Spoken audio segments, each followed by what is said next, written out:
नमस्कार दोस्तों, मैं दिलीप कुमार। दोस्तों, बीएसएससी द्वारा किए जा रहे अनर्थ, अत्याचार, शोषण, तानाशाही रवैया और अमानवीय व्यवहार के खिलाफ 13 दिसंबर को सुबह 11 बजे बीएसएससी ऑफिस सभी परीक्षार्थी आइए और बीएसएससी को उसी की भाषा में अब जवाब देने का समय आ गया है, क्योंकि लातों के भूत बातों से नहीं भागते, ये कहावत सही है और इस कहावत को चरितार्थ करना पड़ेगा बीएसएससी ऑफिस जाकर हम लोग को, क्योंकि ये लोग मानने वाला अब नहीं है। हम लोग बार बार बीएसएससी से अपील करते रहे हैं कि आप विज्ञापन के अनुसार काम कीजिए, लेकिन बीएसएससी विज्ञापन से बाहर जाकर काउंसलिंग करवाना चाहती है। 2014 के विज्ञापन में स्पष्ट रूप से लिखा हुआ है कि पीटी का फॉर्म भरते समय आपको जाति प्रमाण पत्र, नॉन क्रीमी सर्टिफिकेट, कंप्यूटर दक्षता, एमएस ऑफिस, टाइपिंग से संबंधित प्रमाण पत्र देने की जरूरत नहीं है। आपको काउंसलिंग के समय ये सारे सर्टिफिकेट उपलब्ध कराने होंगे। लेकिन बीएसएससी अभी काउंसलिंग में क्या मांग रही है? ये सभी सर्टिफिकेट 2014 में जो फॉर्म भरने की अंतिम तिथि थी, उस तिथि से पहले तक का बना हुआ होना चाहिए, जो कि अब पॉसिबल नहीं है। 2014 में विज्ञापन में जब नहीं मांगा गया तो परीक्षार्थियों ने उस समय नहीं बनाया था। अब 2014 का कैसे बनाया जा सकता है? ये तो असंभव है, और संभव भी तब होगा जब फर्जी काम किया जाएगा।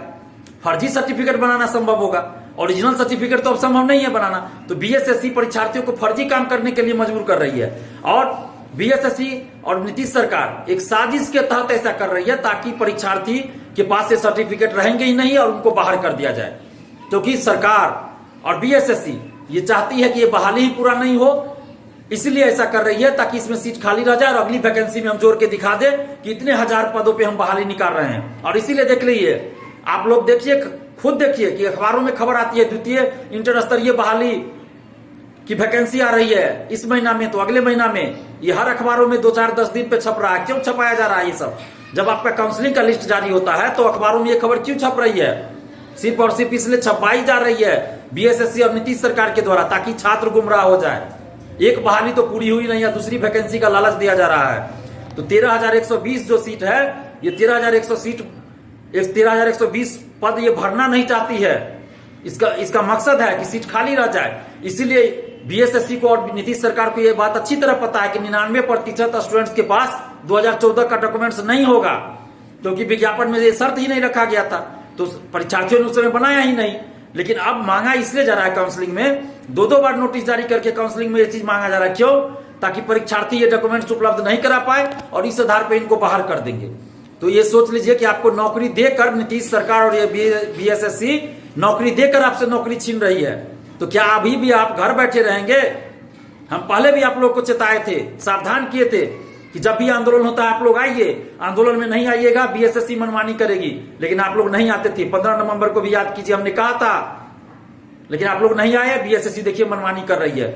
तो अब अभी भी कम से कम आप लोग संभालिए, सतर्क होइए, सावधान होइए और अपने हक और अधिकार के लिए लड़िए, नहीं तो आपको मिली हुई नौकरी आपसे छीनी जा रही है। ये कोई तरीका नहीं हुआ। आपका सिलेक्शन कर लिया गया और आपको बाहर कर दिया जा रहा है जानबूझकर। ये कौन सी नौकरी देना हुआ? ये कौन सी बहाली हुई? किसी भी बहाली में ऐसा नहीं होता है। जो विज्ञापन में लिखा होता है उसी के अनुसार काउंसलिंग होती है, उसी के अनुसार बहाली पूरी होती है। जब विज्ञापन में ऐसा लिखा ही नहीं गया था, और किसी भी बहाली में ऐसा अभी तक तो नहीं हुआ है, बिहार में भी नहीं हुआ है, कहीं और भी नहीं होता है। जो विज्ञापन में लिखा होता है उसी के अनुसार बहाली पूरी होती है। और जो जनरल कैटेगरी के स्टूडेंट्स हैं उनको भी ये सोचना चाहिए। ये मत सोचिए कि एससी, एसटी और ओबीसी की बात है, नहीं, ये सभी अभ्यर्थियों की बात है, चाहे आप जिस कैटेगरी के हैं। काहे कि आप खुद देखिए कि कंप्यूटर दक्षता, टाइपिंग, एमएस ऑफिस, ये सर्टिफिकेट तो जनरल कैंडिडेट को भी चाहिए, जो जनरल कैटेगरी में है उनको भी चाहिए। तो 2014 या 14 से पहले का कहां से आप लोग लाइएगा?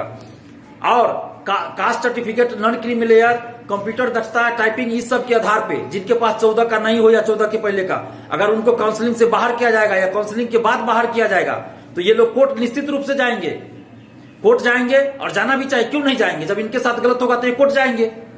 जब ये कोर्ट जाएंगे तो बहाली ही रुक जाएगी, काउंसलिंग को ही रद्द कर दिया जाएगा। क्योंकि ये सब की सुनवाई अभी जिस जज साहब के बेंच में होती है और आगे भी होगी, उनका रिकॉर्ड देखिए। वो अभी 1-1.5 महीना पहले ही पटना हाईकोर्ट में आए हैं और जितना भी केस गया है सब बहाली पे रोक लगा है। कोई बहाली ही कैंसिल हो गई है, तो हो ना हो कहीं इस बहाली को ही ना कैंसिल कर दिया जाए। और नीतीश सरकार पहले से ही चाहती है कि प्रथम इंटर स्तरीय बहाली को कैंसिल करना नीतीश सरकार पहले से चाहती है। तो हो सकता है कहीं ना कहीं ये बहाली को ही ना कैंसिल कर दिया जाए। तो इन लोग की साजिश है, जानबूझकर बीएसएससी और नीतीश सरकार ऐसा करवा रही है कि ऐसे डॉक्यूमेंट्स मांगो जो विज्ञापन में नहीं हो, ताकि स्टूडेंट्स कोर्ट चले जाए और ये बहाली ही रद्द हो जाए।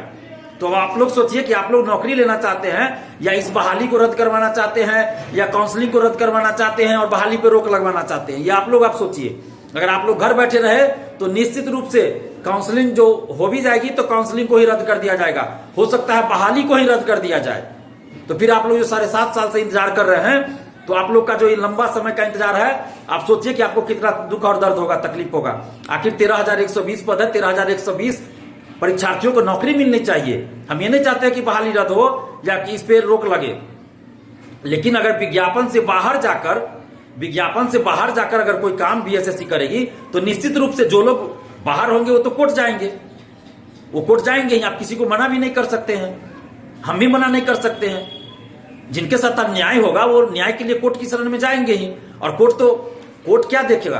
कोर्ट सिर्फ और सिर्फ विज्ञापन देखेगा कि 2014 के विज्ञापन में क्या लिखा हुआ था, और जैसे ही विज्ञापन में कोर्ट देखेगा कि ऐसा शर्त नहीं था तो काउंसलिंग को रद्द कर दिया जाएगा, बहाली पे रोक लगा दिया जाएगा। ये निश्चित है कि काउंसलिंग को रद्द कर दिया जाएगा और बहाली पे ही रोक लगा दिया जाएगा। तो फिर आप सोचिए कि 1 साल 2 साल तो मिनिमम 2 साल ये बहाली फिर रुक जाएगी। 2 साल के लिए आप लोग फिर इंतजार करते रह जाइएगा।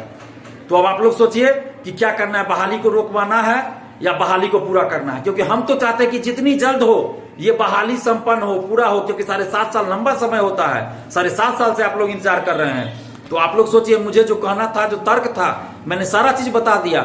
मैंने भविष्य की बात भी बता दी कि अगर विज्ञापन के आधार पर नहीं अगर बीएसएससी काउंसलिंग करवाएगी तो आगे क्या होगा। क्योंकि अभी देखिए आप, अमीन बहाली को उसी जज ने रद्द कर दिया है। अमीन बहाली को क्यों रद्द कर दिया गया? सब कुछ हो चुका था, अब ज्वाइनिंग होना था और सिर्फ विज्ञापन के चलते रद्द कर दिया गया। विज्ञापन के चलते रद्द कर दिया गया अमीन बहाली को। तो आप लोग थोड़ा समझिए, सतर्क रहिए। और ये बीएसएससी और सरकार जो चाल चल रही है उसकी चाल को समझिए, साजिश को समझिए। और बीएसएससी के सचिव और अध्यक्ष महोदय, आपको हम बताना चाहते हैं कि आप लोग जो बार बार नौटंकी कर रहे हैं, अब ये नौटंकी नहीं चलेगा। अब 13 दिसंबर को महासंग्राम होगा बीएसएससी ऑफिस से 11 बजे। आपको जो करना है कर लीजिए, गोली चलवाना हो गोली चलवा दीजिए, हम लोग गोली भी खाने के लिए अब तैयार है।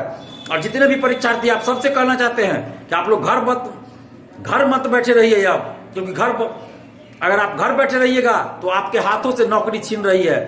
आप इतना सोचिए कि आपके हाथों से मिली हुई नौकरी आपसे छीनी जा रही है। और इसके बाद भी अगर आप घर बैठे रहे तो आप खुद सोचिए कि आप किस तरह के इंसान हैं।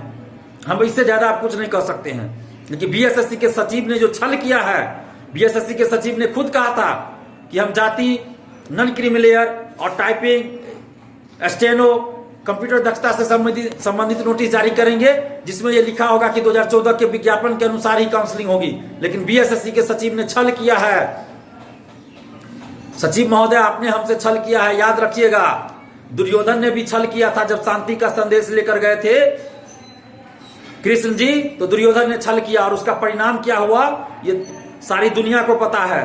तो आप भी याद रखिए कि आपने भी छल किया है परीक्षार्थियों के साथ, 53,000 परीक्षार्थियों के साथ आपने छल किया है। तो अब आपका अंजाम और बीएसएससी का क्या होगा आप लोग सोच लीजिए, क्योंकि छल किया है आपने। तो 13 दिसंबर को महासंग्राम होगा बीएसएससी ऑफिस में। आप लोग जितने भी परीक्षार्थी है, चाहे वो पीटी फेल हो, पीटी पास हो, उससे मतलब नहीं है। हम सभी को बोल रहे हैं, बिहार के समस्त छात्र छात्राओं को बोल रहे हैं, चाहे आप मेंस परीक्षा पास हो या फेल हो, ये सब की लड़ाई है। क्योंकि ये वैकेंसी पूरी नहीं होगी तो अगली जो बहाली है वो भी नहीं आएगी। मैं बार बार कह रहा हूं। तो आप लोग सभी लोग आइए, नहीं तो सेकंड काउंसलिंग का लिस्ट भी नहीं आएगा। हम पहले भी डिमांड कर चुके थे सेकंड काउंसलिंग लिस्ट का। ये तभी संभव है जब आप सभी लोग आइएगा। 53,000 जो परीक्षार्थी हैं, आप सभी लोग आइए। बिहार के समस्त छात्र छात्राओं को ये समझना होगा कि बीएसएससी और बिहार सरकार क्या खेल खेल रही है, क्या साजिश रच रही है। तो आप लोग कल 13 दिसंबर को सुबह 11 बजे बीएसएससी ऑफिस आइए और बीएसएससी को उसी की भाषा में जवाब दीजिए। अगर अभी भी आप घर बैठे रहे तो बीएसएससी खेला करेगी, नीतीश सरकार खेला करेगी और आपको मिली हुई नौकरी आपसे छीन जाएगी। बाकी आप लोग खुद समझदार है, आप लोग खुद डिसीजन लीजिए कि आप लोगों को क्या करना है। धन्यवाद, जय हिंद।